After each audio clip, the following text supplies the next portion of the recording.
إن الحمد لله نحمده ونستعينه ونستغفره ونعوذ بالله من شرور أنفسنا ومن سيئات أعمالنا من يهده الله فلا مضل له ومن يضلل فلا هادي له أشهد أن لا إله إلا الله وحده لا شريك له وأشهد أن محمدا عبده ورسوله.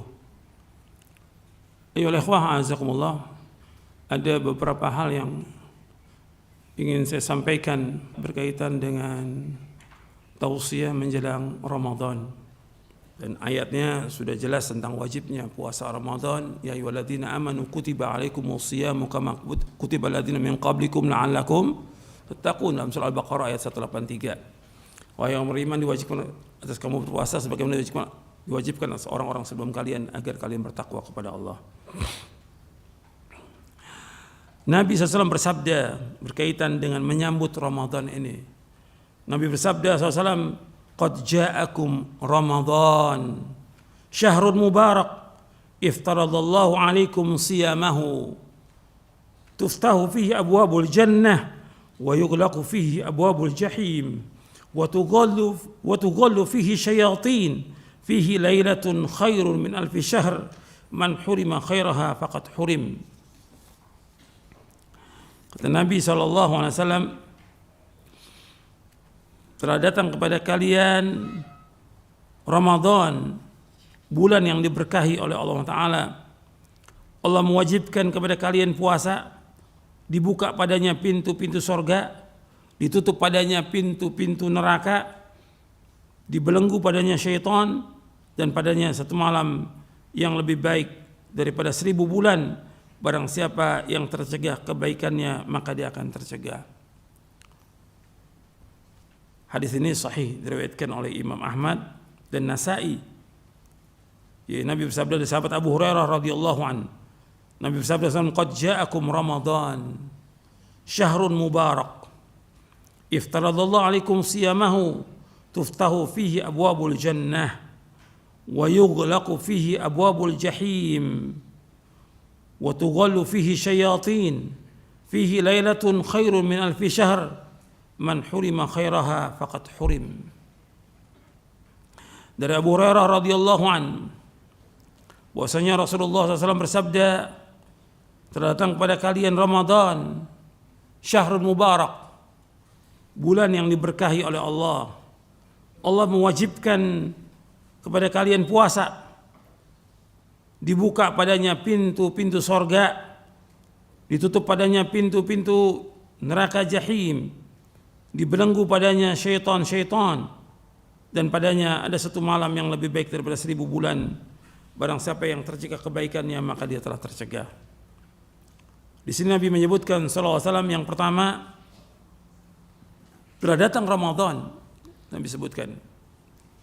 Yang kedua, Nabi menyebutkan di sini bahwa Ramadan syahrun mubarak, bulan yang diberkahi oleh Allah.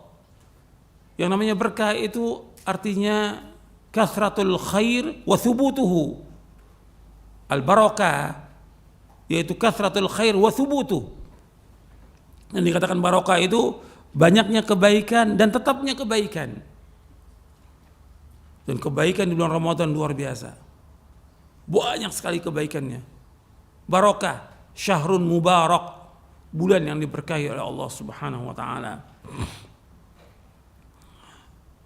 Dan kebaikan di bulan itu luar biasa. Dan antum bisa lihat semua kebaikan yang ada di bulan Ramadan. Yang ketiga, Allah wajibkan padanya puasa, sebagaimana disebutkan dalam surah Al-Baqarah ayat 183. Yang keempat, dibuka padanya pintu-pintu sorga, dibuka. Artinya nikmat dan rahmat Allah yang luar biasa, dibuka pintu sorga. Agar apa? Agar kita berlomba-lomba melakukan amal-amal soleh, yang dengan itu memasukkan kita ke dalam sorga. Dibuka pintu sorga itu, maka berlomba-lomba kita, bersegera melakukan amal-amal soleh. Yang kelima, wa yughlaqu fihi abwabul jahim, ditutup pintu-pintu neraka jahanam, ditutup. Maka ini juga nikmat dari Allah, agar manusia menjauhkan perbuatan dosa dan maksiat. Yang keenam, dibelenggu syaitan. Dalam riwayat yang lain disebutkan, idza kana awal layatin min syahr Ramadan sufidati syayatin wa marratul jin. Apabila masuk pertama kali malam bulan Ramadan, pertama kali dibelenggu setan-setan dan juga jin-jin yang jahat dibelenggu. Kemudian yang ketujuh, padanya ada malam yang lebih baik daripada 1000 bulan. Malam apa? Lailatul Qadar khairum min alfi syahr. Lailatul Qadar khairum min alfi syahr. Yang kedelapan, barang siapa yang tercegah dari kebaikannya, maka dia akan tercegah. Maka rugi kalau ada orang yang masuk Ramadan dalam keadaan tidak diampuni dosanya oleh Allah Ta'ala. Rugi. Makanya kita harus berusaha bagaimana melaksanakan Ramadan ini dengan sungguh-sungguh dan ikhlas karena Allah. Dan asalnya, pokoknya, yaitu iman. Nabi bersabda, man shama ramadhana imanan wahtisaban ghufira lahu ma taqaddama min dhanbi. Barang siapa yang puasa Ramadan karena iman dan mengharapkan pahala dari Allah, akan diampunkan dosa-dosa yang lalu. Hadis ini sahih diriwayatkan Imam Bukhari dan Muslim dari sahabat Abu Hurairah radhiyallahu anhu. Kemudian ikhwan fillah azakumullah, di antara persiapan kita untuk masuk Ramadan, ya kita harus tetap berusaha bagaimana menjauhkan perbuatan syirik, bid'ah, maksiat dan yang lainnya. Cuma menjelang Ramadan ini nggak ada istilah maaf-maafan, nggak ada ya. Saling kunjungan, maaf-maafan nggak ada. Dan biasa kita ini kalau udah mau Ramadan makan-makan. Kayaknya kita nggak pernah makan seumur hidup ini. Jadi makan, nggak ada yang seperti ini. Seolah-olah kita nggak bakal makan lagi sudah. Jadi kalau kita lihat Ramadan ini ya bulan makan-makan akhirnya. Diawali dengan makan-makan. Ini nggak ada seperti ini. Dan sibuk orang untuk cari makan. Padahal setiap hari dia makan. Kemudian juga tidak ada pengkhususan ziarah kubur, nggak ada. Ini juga termasuk bid'ah, menetapkan, mengkhususkan menjelang Ramadan ziarah kubur. Dan yang lainnya lagi, tidak ada ya pesta kembang api, petasan, beduk, pawai, dan enggak ada dalam Islam itu. Tidak. Jadi apa yang kita persiapkan? Yang pertama kali persiapan kita taubat kepada Allah atas semua dosa. Taubat. Karena Allah merintahkan demikian dalam Al-Quran. Ya ayyuhalladzina amanu tubu ilallahi taubatan nasuha. Wahai orang beriman, taubatlah kepada Allah dengan taubat nasuh. Allah juga berfirman, wa tubu ilallahi jami'an ayyuhal mu'minuna la'allakum tuflihun. Bertaubatlah kalian, wahai yang beriman, semuanya agar kalian menjadi orang-orang yang sukses, yang bahagia. Yang kedua, yang harus kita ingat bahwa Ramadan ini syahrul Quran. Syahrul Ramadan alladzi unzila fihil Quran. Bulan Ramadan diturunkan padanya Al-Quran. Hudal linnas wa bayyinatin minal huda wal furqan. Makanya sibukkan kita dengan membaca Al-Quran. Para ulama salaf itu kalau sudah Ramadan sibuk dengan baca Al-Quran. Sibuk dengan Quran. Kalau bulan-bulan yang lalu saya pernah menjelaskan kepada antum bahwa minimal kita baca satu hari itu 1 juz. Berarti sebulan kita khatam. Itu untuk bulan yang lalu, berapa bulan yang lalu saya sampaikan. Untuk bulan Sya'ban, ya 2 juz kita baca. Sya'ban. Berarti 15 hari dah khatam kita. Untuk Ramadan, ya sehari minimal 3 juz kita baca. Dan waktu kita ada, tinggal kita atur waktu. Pagi, siang, sore, malam, tinggal atur waktu. Harus kita membaca Al-Quran. Karena Allah merintahkan baca Al-Quran. Dan Nabi SAW juga memerintahkan untuk baca Al-Quran. Kata Nabi, iqra'ul Quran fa innahu ya'ti yawmal qiyamati syafi'an li ashabihi, akhrajahu Muslim. Bacalah Al-Quran karena Al-Quran akan memberikan syafaat pada orang yang bacanya pada hari kiamat nanti. Perhatikan ini. Beda antara bulan-bulan yang lain. Para ulama salaf itu sibuk dengan Al-Quran. Bukan mereka nggak dagang, nggak usaha, ada. Mereka usaha sekedarnya aja. Tapi sibuk dengan baca Quran. Dia baca, istrinya baca, anaknya baca, sibuk dengan Al-Quran. Jadi setiap rumah itu terdengar suara Al-Quran setiap hari, siang dan malam. Ramadan itu. Antum perhatikan itu. Sibuk dengan Al-Quran. Jangan disibukkan dengan yang lain.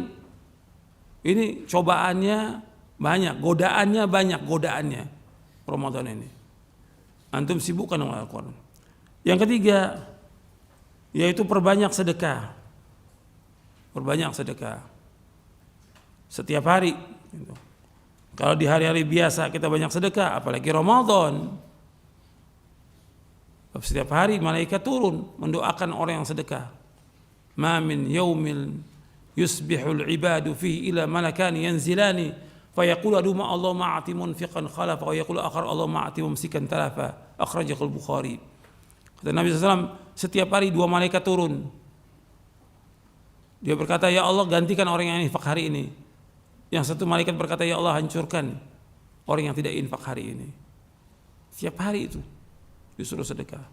Dan Nabi bersabda SAW, ittaqin nara walau bisyiqqi tamratin. Jaga diri kamu dari api neraka meskipun dengan sebutir kurma. Tujuan kita sedekah itu agar kita terhindar dari apa? Api neraka. Bukan tambah banyak. Saya sedekah biar rezekinya tambah banyak. Bukan.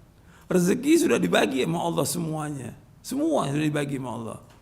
Tapi disuruh apa? Kita sedekah agar kita terhindar dari api neraka, dimasukkan ke surga. Itu niatnya itu seperti itu. Soal diganti pasti nggak mungkin orang infak nggak diganti, tidak mungkin. Kata Allah, anfik unfik alaik. Infakkan, aku akan infakkan kepada kamu. Allah juga berfirman dalam surah Saba, wa ma anfaqtum min syai'in fahuwa yukhlifu wa huwa khairur raziqin. Apa yang kamu infakkan pasti akan diganti oleh Allah. Dan Allah sebaik-baik memberi rezeki. Jadi banyak sedekah. Nabi banyak sedekah SAW. Seperti angin yang berhembus. Paling dermawan adalah Rasulullah SAW dalam Ramadan. Padahal kehidupan Rasulullah apa adanya, pas-pasan, tapi sedekah nggak pernah berhenti. Jadi setiap hari sedekah, setiap hari itu. Perhatikan. Yang keempat, memperbanyak amal-amal soleh. Tadi saya sebutkan secara khusus sedekah, ini amal-amal soleh secara umum. Seperti apa? Seperti sholat sunat, baik itu rawatib, qobliyah, ba'diyah, sholat duha, itu kerjakan. Di samping kita mengerjakan sholat tarawih berjamaah. Kemudian apa? Amal-amal soleh yang lain, ya berbakti pada orang tua, bantu orang tua. Perhatikan tuh, itu jalan menuju sorga orang tua itu, pintu sorga orang tua itu. Perhatikan. Jangan merasa lelah, jangan merasa payah ketika membantu orang tua. Terus. Dan juga membantu orang-orang yang perlu kita bantu, orang-orang miskin. Gitu. Tapi yang penting bagi kita dulu sibuk dengan amal-amal soleh kita. Kemudian kita membantu orang tua, kemudian juga yang lainnya. Artinya kita sholat yang sunnah, kemudian berzikir dan yang lainnya. Kemudian juga membantu orang tua, kemudian berbuat baik kepada manusia. Yang kelima, gunakan waktu sebaik-baiknya untuk ibadah kepada Allah. Gunakan waktu sebaik-baiknya untuk ibadah kepada Allah.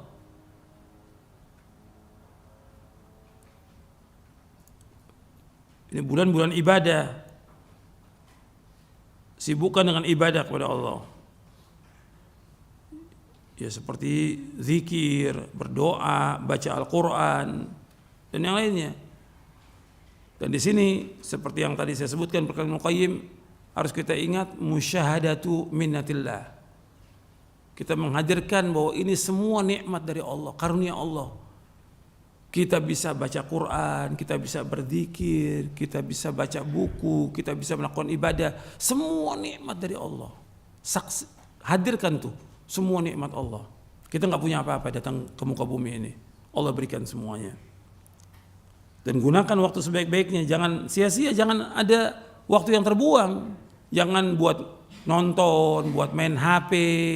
Perhatikan itu. Waktu sangat berharga, akan ditanya oleh Allah waktu kita. Dan Nabi bersabda SAW, min husni islamil mar'i tarkuhu ma la ya'ni. Kebaikan Islam seorang meninggalkan apa yang tidak bermanfaat. Tinggalkan yang bermanfaat. Apakah omongan, apakah permainan, apakah perbuatan, atau main HP yang gak ada manfaatnya, nonton atau yang lainnya. Justru ini waktunya ibadah, sibukkan dengan ibadah kepada Allah Ta'ala. Jangan sampai kita rugi. Waktu ini modal kita. Waktu termasuk usulun ni'am. Pokoknya nikmat. Jangan dibuang dengan sia-sia. Akan ditanya Allah di hari kiamat nanti. Ya, semua tinggalkan yang enggak bermanfaat, yang sia-sia tinggalkan. Kemudian yang keenam, yang kita harus ingat bahwa tujuan kita puasa Allah sebutkan apa? Agar apa? Taqwa. Ya ayyuhalladzina amanu kutiba alaikumus syiyamu kama kutiba alal ladzina min qablikum la'allakum tattaqun. Agar kita bertakwa kepada Allah. Tujuan kita agar kita bertakwa kepada Allah. Kemudian yang terakhir, bahwa kita selalu memohon kepada Allah agar amal-amal kita diterima oleh Allah. Maka Anda perhatikan di tengah-tengah ayat puasa Allah sebutkan tentang doa. Maka di antara doa-doa kita, doa agar amal kita diterima oleh Allah. Terus itu. Jadi jangan merasa berbangga dengan amal kita, tapi doa kepada Allah. Itu di antara yang perlu saya sampaikan. Mudah-mudahan bermanfaat untuk saya dan untuk antum sekalian. Yang penting bagaimana kita mengamalkannya sesuai dengan sunnah Nabi SAW, dan mohon kepada Allah agar kita dimudahkan untuk masuk ke bulan Ramadan dan melaksanakannya dengan sebaik-baiknya, yang lebih baik daripada tahun-tahun yang lalu. Wassallallahu Muhammadin sallallahu alaihi wasallam wa akhiru da'wana alhamdulillahi rabbil alamin.